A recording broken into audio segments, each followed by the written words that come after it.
Will the City of Johannesburg have a mayor by tomorrow? That's the question that is on many of the residents of the city as the council is set to sit tomorrow. Well, this after proceedings were postponed on Tuesday evening after parties were unable to agree on a candidate to replace Al-Jama's Tabelo Ahmed. He resigned from his post last month, just a day before he was expected to face a motion of no confidence. Joburg Speaker Colleen Makhubele joins us now to tell us more. Good to have you, and thank you very much for your time. Thank you, Thabo. Thank you for having me, and good evening to the viewers.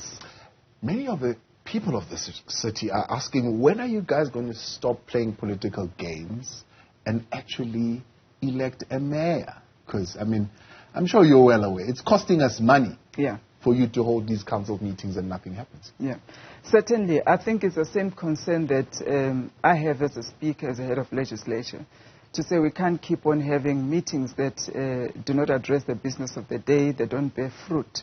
It should actually be a simple process to come into council, let councillors nominate who they believe is the best candidate, and we elect the best one that comes out, you know.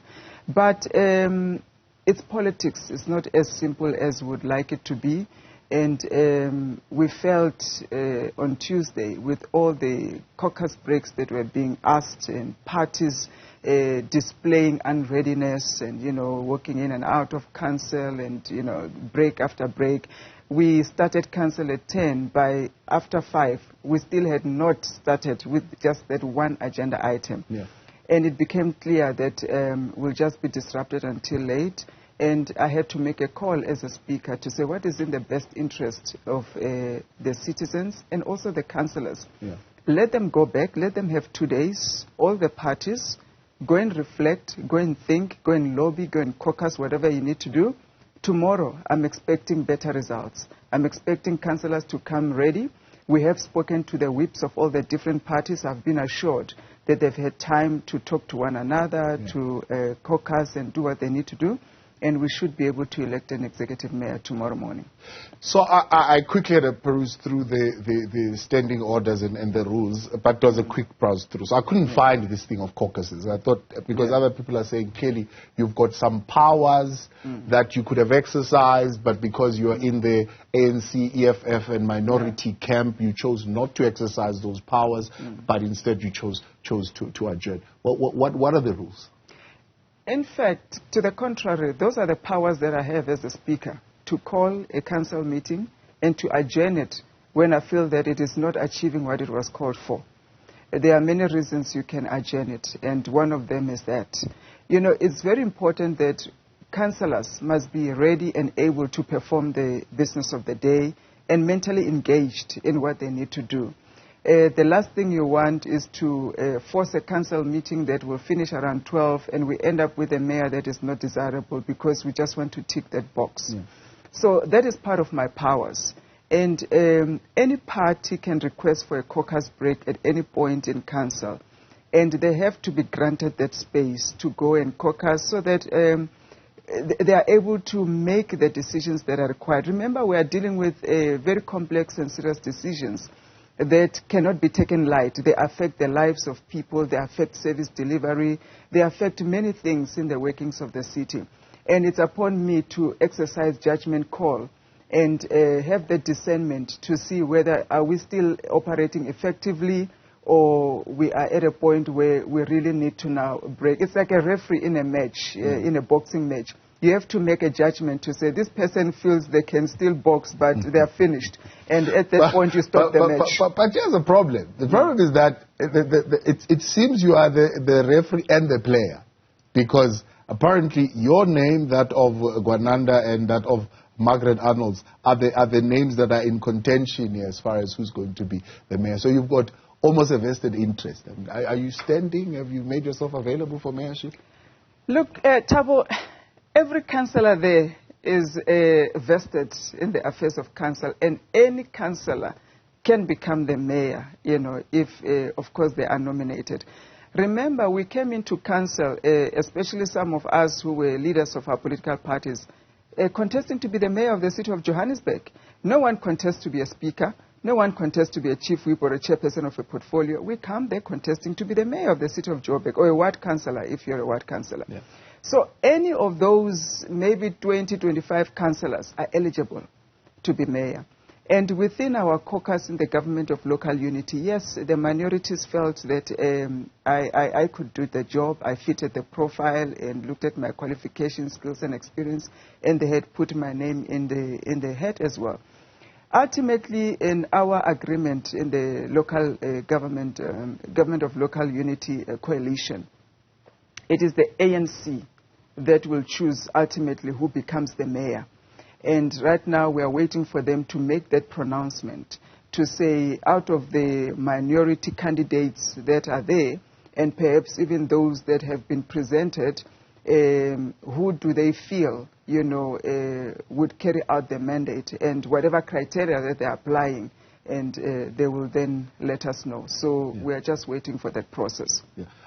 It's not a secret. I'm a man of faith, and I don't bring that to this job quite often. But because they've brought it up on your part to say, one, you believe it was by divine appointment that you became the Speaker of the city, and again, you believe it's your divine right to become the mayor. I'm not sure who is saying that. I don't even understand where the context of it is. I am a woman of prayer, I'm a woman of faith, but I don't think there's anyone that can say it's my divine right to be here.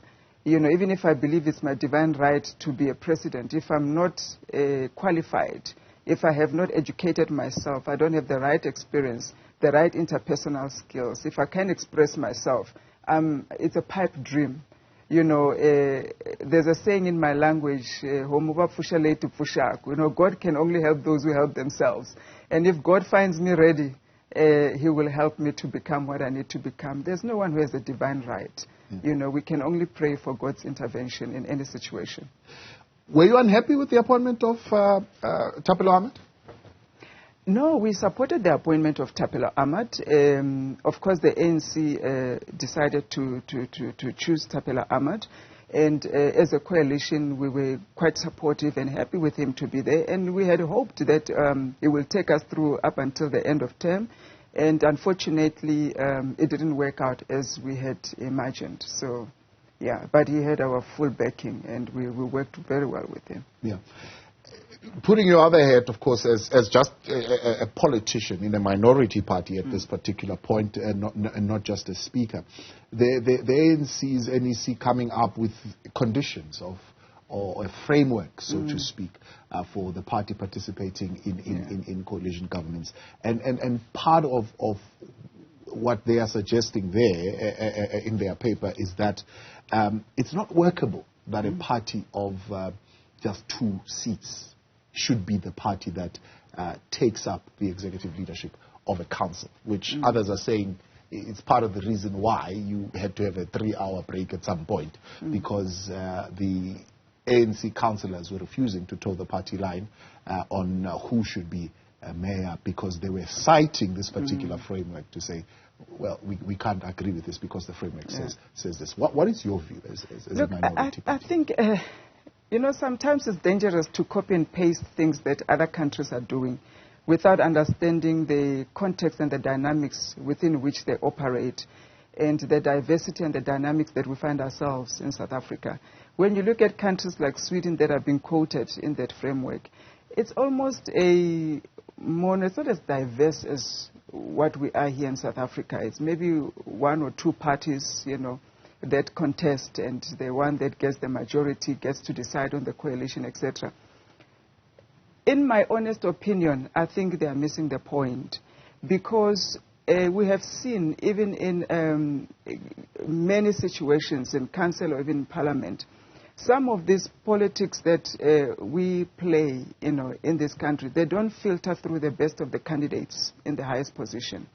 And if you are going to use a majority rule, we might as well be going back to where ANC is the only one with a majority. Because you want a majority rule in a different format, using a coalition. That's what you're going to say, I've got most of the numbers, I may not have gotten 51%, but let me be the majority, the head, the bully, the big brother, etc.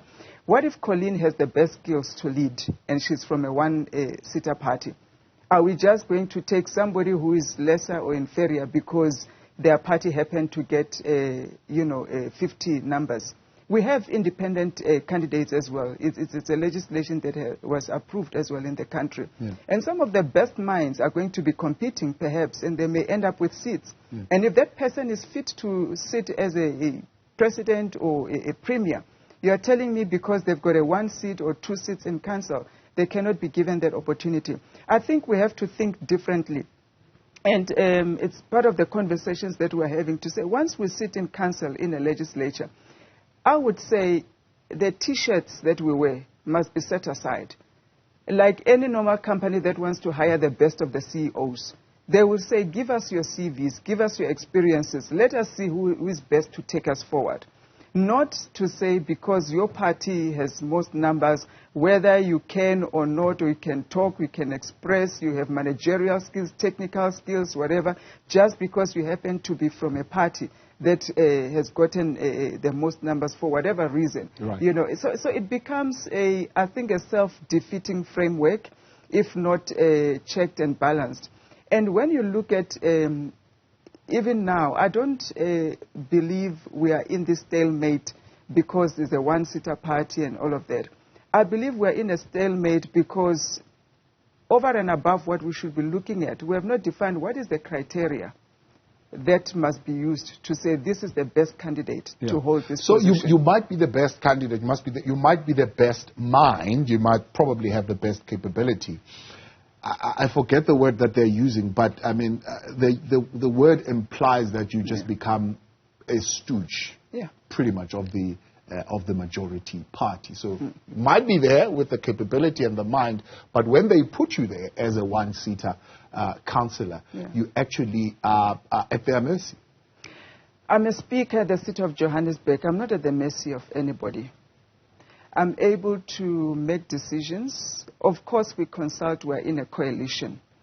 And if you noted, just case in point, just adjourning that meeting, even my own caucus members were upset with me. It was not just DA that was upset.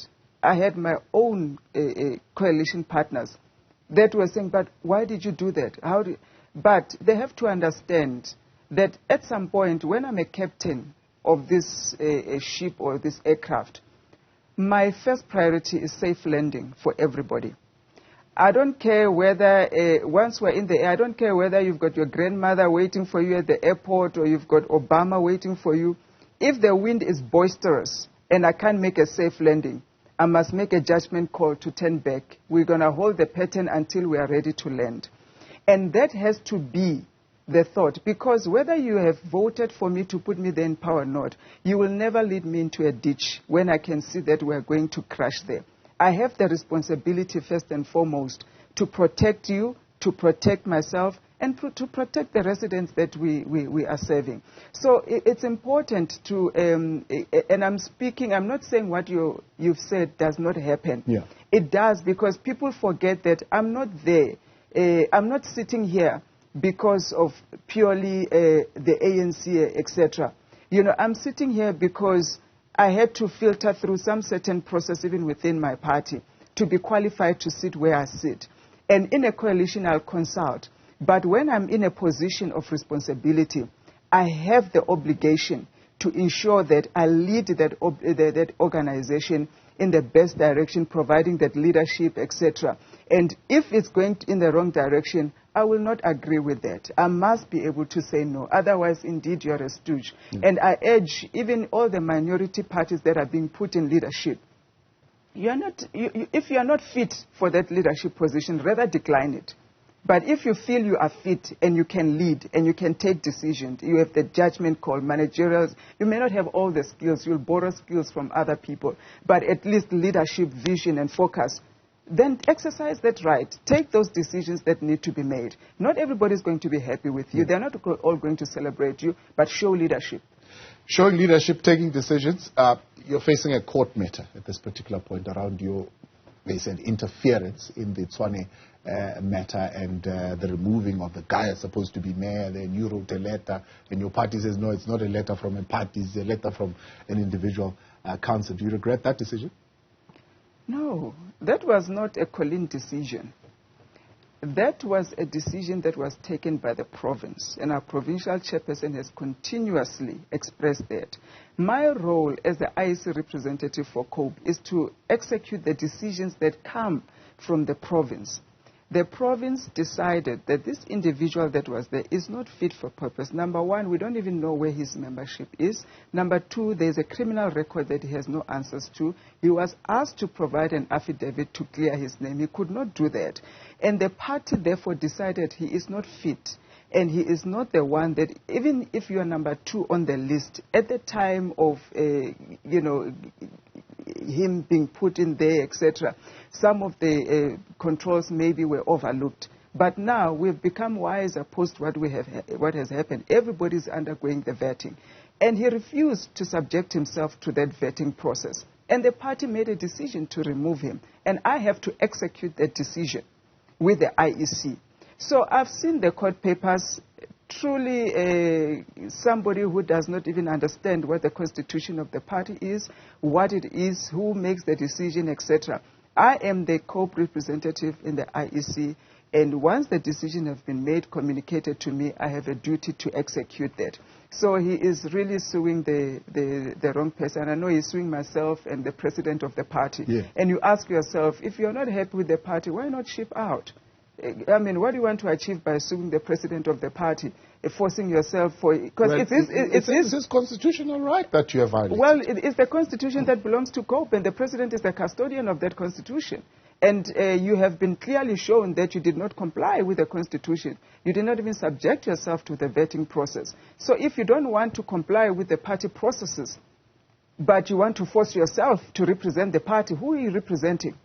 Because the party is telling you, in order for you to represent this party, go through these processes and you will be acceptable. Anybody, it was 11 candidates that went through that process. Right. Everybody subjected themselves to that process. He's the only one that refused and felt he had a special right to be there. And it cannot work that way. There has to be order. You spoke earlier of holding a pattern. Are you going to hold pattern again tomorrow? What are you going to, at what point when you see... Again, caucus 1 hour, caucus 3 hours, another 2 hours. Are you going to put your foot down and say, no, we've got to continue with the business of the day? Look, it's difficult to predict. Of course, I have said we've done our checks. We've engaged with the whips of the different parties. We've been assured that they are ready. Of course, if we find ourselves in a place like we were on Tuesday, where parties just seems to, be disorganized, they are not ready, they just don't know whether they want to nominate or not, and it's just becoming chaotic and unsafe for everybody who's there. I will have to make a call. I'm hoping, and through the assurances that we have received, that we are not going to reach that point tomorrow. Look, and I'm appealing to all our councillors, even here and those that are listening. We have to remember that there are certain legislative things that we need to comply with. We still need to finish our IDP processes that must happen before we go to the State of the City address that had to be pushed out. Yeah. We need to do our budget as well. That must happen in the month of May. One number I can give you amounting to the billions is city power that apparently is in overdraft that is in the billions that's costing the city millions and millions of rands. Certainly. And these delays to put in the executives is not a helping service delivery. It's not helping us to even raise the kind of finances that we need in order to assist entities like City Power. So it's in our best interest to really conclude this election of the mayor and appointment of the executives as soon as possible tomorrow. Because the idea is that once we've elected the mayor, let him or her announce also the executive committee. We swear them in. Let them get to work. Because by next week, we need to be able to call a council that must still... Remember, there's still a motion of no confidence on the Speaker. Right. And other motions that are coming, and other agent reports, etc., Okay. and that must be approved. So we have to get on with the business of the day. We can't be in this holding pattern forever. And, it will be a tough call to make, but at some point, I will have to see if we force the continuance, and whoever is ready must just then proceed. Speaker, I appreciate your time. Thanks so much for coming on. Speaker of Council in the City of Johannesburg, Colleen Makhubele.